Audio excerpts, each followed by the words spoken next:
ഞങ്ങൾ വളിച്ചം പുളിശ്ശേരി ക്ഷേത്ര ഭാരവാഹികളാണ്. നിങ്ങളുടെ പരിപാടി ബുക്ക് ചെയ്യാൻ വന്നതായിരുന്നു. അതെ, ഞങ്ങൾ ഉദ്ദേശിക്കുന്നത് ഭക്തിഗാനമേളയാണ്. ഈ താഗ്രതാളം ആ ഒരു സെറ്റപ്പിൽ വേണം നമുക്ക് പാട്ട്. അതെല്ലാം നമ്മുടെ ഉണ്ട്. നമ്മൾ ഈ പാട്ടും ഡാൻസും കൂടെ ഒരു ഫ്യൂഷൻ പരിപാടിയാണ് ചെയ്യുന്നത്.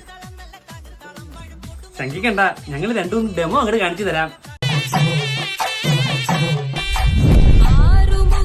മുന്നിൽ ചെന്ന് കാവടിയും നാട് മുരുകന്റെ പുകൾ പാട്.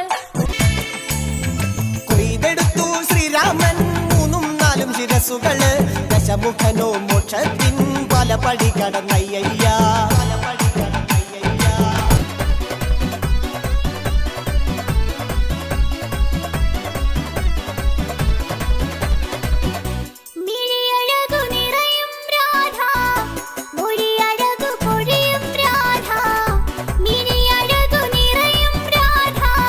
സൂപ്പർ.